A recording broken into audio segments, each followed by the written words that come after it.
Oi, meu nome é Thales Gomes, eu tenho 30 anos, eu sou empreendedor.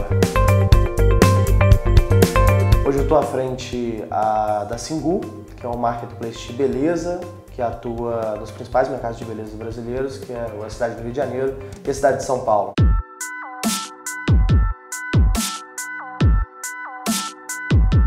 A ideia por trás da Singu nasceu quando eu fui pesquisar mercados endereçáveis ao O2O, que são prestados offline e vendidos online. E aí eu me deparei com o mercado de beleza, que é um mercado que só serviços movimenta 46 bilhões de reais anualmente. Consequentemente, existe um espaço gigante não só para o crescimento, é um mercado que há mais de uma década cresce constantemente a 2 dígitos percentuais ao ano. E não existe nenhuma inovação disruptiva nesse mercado. Não existia até então, até a gente decidir criar a Singu. Eu vi que existia essa oportunidade de fazer o matching entre os consumidores e os prestadores de serviço. Vi que existia muita ineficiência nesse mercado, é um mercado que dependia de investimento em real estate, né, que são os salões de beleza, os spas, o que faz com que o serviço fique mais caro e, consequentemente, que o profissional ganhe muito menos. É uma praxe do mercado, por exemplo, pagar 70% para o salão e 30% para o profissional de beleza. Eu acho isso uma relação abusiva, então a gente decidiu inverter esse jogo, pagar 70% para o prestador de serviço, que aqui no nosso caso a gente chama de artista, e ficar com 30%, que já seria algo 1/3 maior do que qualquer outro O2O consegue arrecadar no mundo. Isso me fez dar uma atenção maior para esse mercado e eu vi que existia de fato problemas relevantes a serem resolvidos. Bom, na EasyTaxi eu tinha uma dificuldade de fazer com que os taxistas adquirissem o smartphone e o plano de dados, né? A gente tinha ali um percentual insignificante da população brasileira que tinha smartphone com internet, era um mercado muito incipiente, ainda embrionário. Então, chegar nesse público, no caso os taxistas, que seriam os late adopters, e fazer com que eles enxergassem o smartphone como um objeto de trabalho, como um investimento em uma ferramenta de trabalho, não como um bem de suntuário, que era o que o smartphone representava naquele momento, um aparelho para geek, né, foi extremamente complicado. Foi uma mudança cultural profunda que eu e meu time conseguimos causar na sociedade brasileira, principalmente nesse público. Com a Singu agora eu já enfrento um cenário completamente oposto, né? Hoje a gente tem quase metade da população já tem smartphone. Quase 40% dessa população, aí, 35% a 40%, já tem planos de dados nesse smartphone. Então já é uma realidade que esse prestador de serviço chega para fazer seu teste aqui conosco na Singu preparado. Ele já chega usando o WhatsApp, usando o Facebook, usando alguns outros aplicativos com planos de dados no seu celular. Então eu não precisei passar pelo processo educacional que eu tive que fazer os taxistas passarem, né? Hoje a manicure, a massagista já chega aqui pronta, simplesmente instala o aplicativo ali. Às vezes muitas delas já baixam o aplicativo na Store do Android, né? Que é para onde a gente tem aplicativo para prestador de beleza. Então basta eu fazer um treinamento comportamental para esses prestadores de serviços, entenderem qual é o padrão Singu de treinar, que a gente fala transformá-los em artistas, né? E um treinamento técnico básico para dizer a nossa forma Singu de executar o serviço que a gente oferece. Eu não tenho mais aquele treinamento em tecnologia que a gente tinha que fazer para ensinar a pessoa a usar smartphone. Assim. É um cenário completamente diferente. Existe uma barreira de confiança, já que alguém está entrando na sua casa, né? Então esse talvez seja uma das maiores barreiras de crescimento que a gente enfrenta, mas que é exatamente a mesma barreira que eu enfrentei na EasyTaxi. Parece diferente, porque uma pessoa está indo na sua casa, outra está pegando o carro na rua, mas eu me recordo que os argumentos eram exatamente os mesmos que eu ouvia. Que era, olha, mas eu não vou entrar no carro de um taxista à noite, saindo da noitada, sendo que eu não conheço esse cara. Geralmente eu pego num ponto na cooperativa, porque eu sei a quem recorrer. E aí depois esse táxi transformou uma forma de ponto ou cooperativa para essas pessoas, se transformou nessa referência. A Singu é a mesma coisa, a gente checa a ficha criminal das pessoas, a gente tem a documentação, sabe onde ela mora. Não é impossível que algo aconteça, mas se acontecer a gente sabe exatamente quem é, onde mora. Existe louco para tudo, né? Mas dificilmente vai acontecer algum problema. Então a gente passa essa confiança com o processo que a gente cria. E o crescimento do aplicativo vem em cima da indicação dos próprios usuários, pessoas que usam, têm uma boa experiência e indicam para o seu grupo social, né? Isso que faz com que a empresa cresça aí a uma taxa média de 30% ao mês. Talvez seja um medo dos empreendedores qualificar esses profissionais por causa do custo, né, e da dificuldade em escalar isso, mas o meu modelo me permite. Na EasyTaxi eu tinha que ter um número alto de táxis em uma determinada região para que eu conseguisse atender uma corrida com eficácia, né, em 2 minutos. A Singu é completamente diferente, é por agendamento. Então um profissional faz de 5 a 8 serviços por dia, ou seja, é muito mais escalável o modelo. Eu preciso de muito menos profissionais, incomparavelmente menos profissionais para poder executar esse modelo. É por isso que o modelo me permite qualificar esses profissionais. Então, na verdade, não fica caro quando eu coloco o meu custo de oportunidade de não fazer isso, né? Se eu não fizer essa qualificação, provavelmente a experiência do meu usuário tende a ser pior e, consequentemente, eu posso ter um churn maior na minha base, né? As pessoas podem usar, achar ruim e falar para o seu grupo social que o serviço é ruim, que não vale a pena a ser usado. Então, eu prefiro qualificar e ter a certeza de prestar um bom serviço.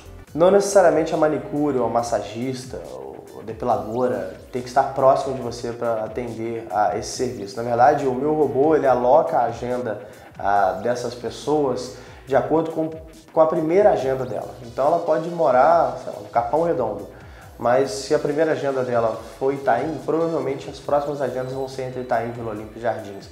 Ela vai ficar naquele entorno ali, porque o tempo de deslocamento é menor.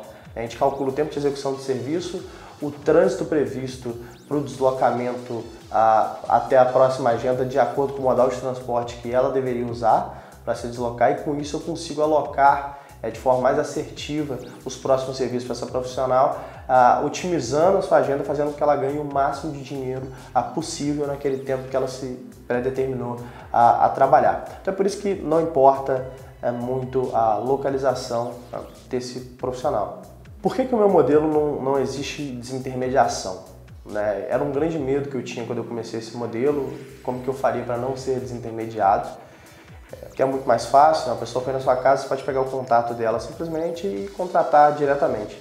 Mas não vale a pena para o profissional atender alguém fora da agenda, né? Porque ela acorda de manhã com uma agenda feita com a Singu, então digamos que ela tem uma massagem para ser feita ali na Vila Olímpia, e aí tem algum cliente que uma vez ela atendeu lá no Brooklyn, né, que é até perto, na verdade, mas o próximo serviço dela não está indo, é caminho contrário. Ela fala, bom, eu vou ter que me deslocar até o Brooklyn e depois voltar para vir até o Itaim para fazer o meu próximo serviço.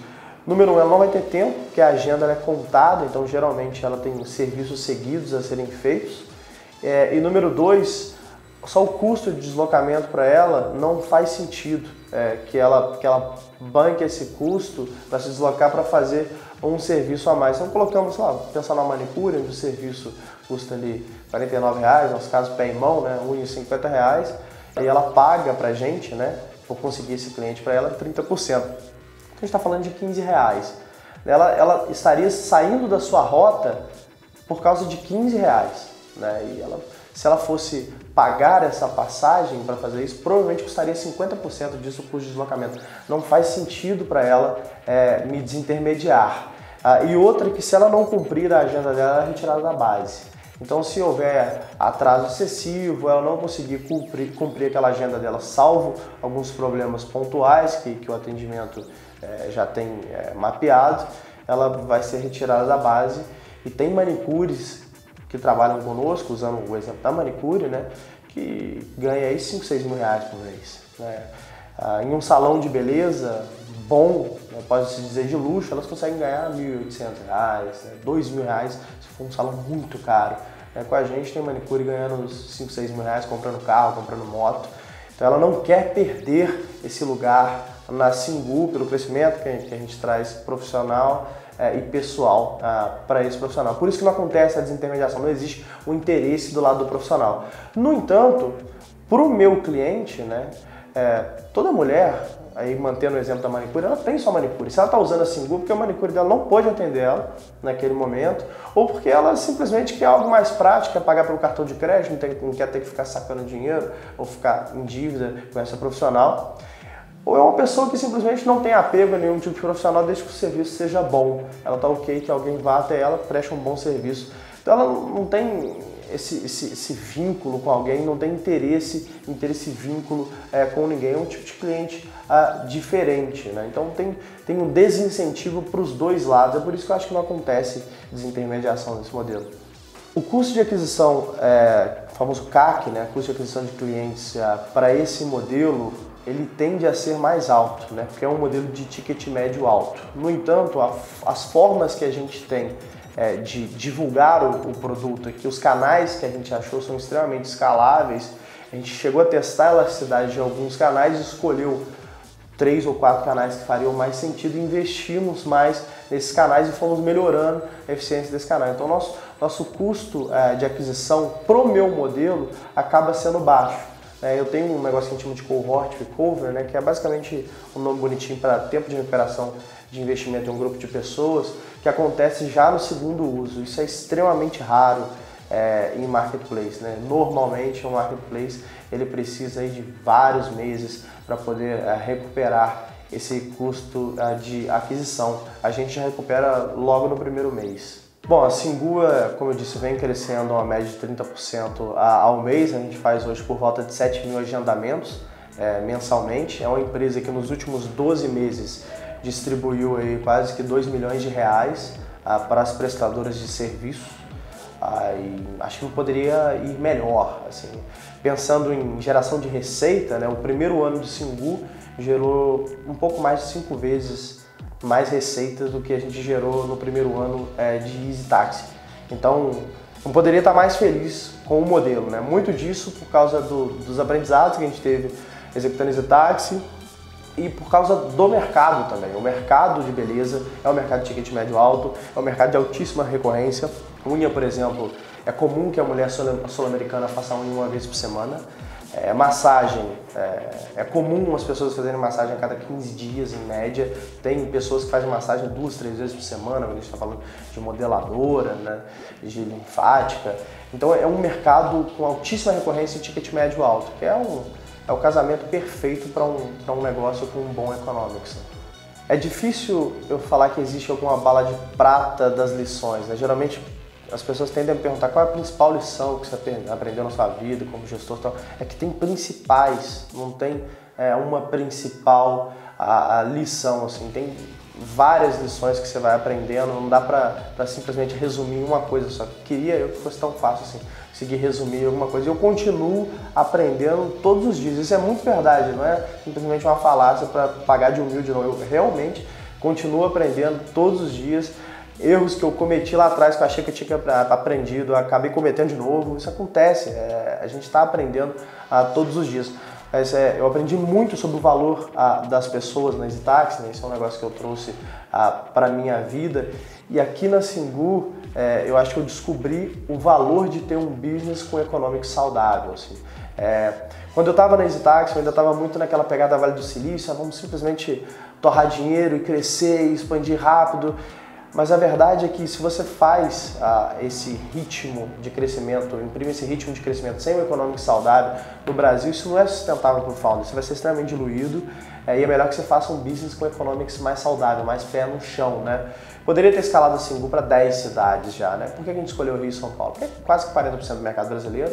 Então fico mais focado nesses mercados, eu deixo meus econômicos saudáveis, deixo o business crescer sem tanta necessidade de capital e gerando bastante receita para pensar nos próximos passos com mais calma. Então eu acho que eu ganhei maturidade agora em entender que a gente está fazendo um negócio e não simplesmente para ganhar dinheiro, não simplesmente para queimar dinheiro, como é a grande maioria, quase 90% das pessoas que vão para o mercado de startup pensam. A gente já chegou a fazer uma rodada de investimento, só não divulgamos isso publicamente.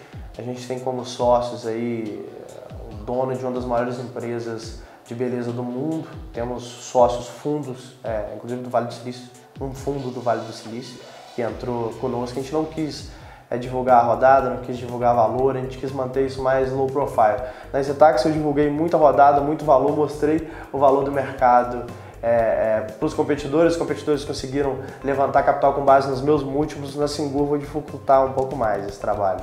Acho que de mais maturidade o momento que eu vivo agora.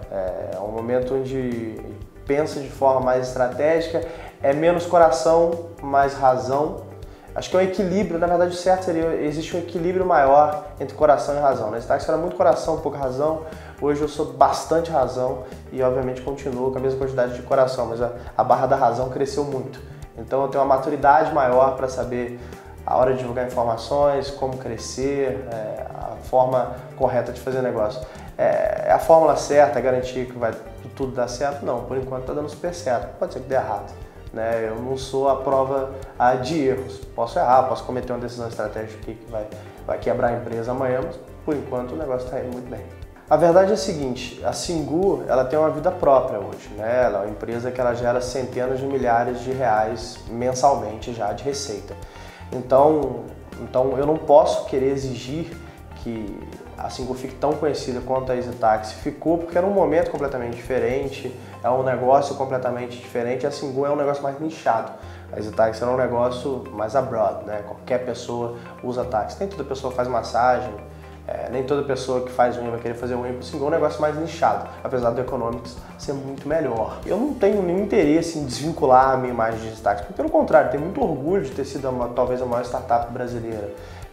Ter levado nosso nome do Brasil para fora como referência de tecnologia, ter expandido essa empresa para 35 países, para 4 continentes. Então, um baita orgulho disso. Eu não quero de forma alguma desvincular. Acho que isso está escrito nas páginas da história e não vai ser apagado. E, obviamente, eu não quero fazer isso. A Singu ela vai ganhar sua vida própria na medida que o business for se desenvolvendo, né? Na medida que o time for sendo cada vez mais competente e o business for crescendo, as pessoas vão conhecer, vai se popularizar. Talvez ela nunca vá ficar tão popular quanto ficou a EasyTaxi. Maior em termos de valor do que a EasyTaxi ficou, com certeza ela vai, por causa dos economics do mercado, que são muito melhores do que economics do mercado de transporte. Mas não estou tão preocupado com popularidade nesse momento, estou mais preocupado com o economics do negócio.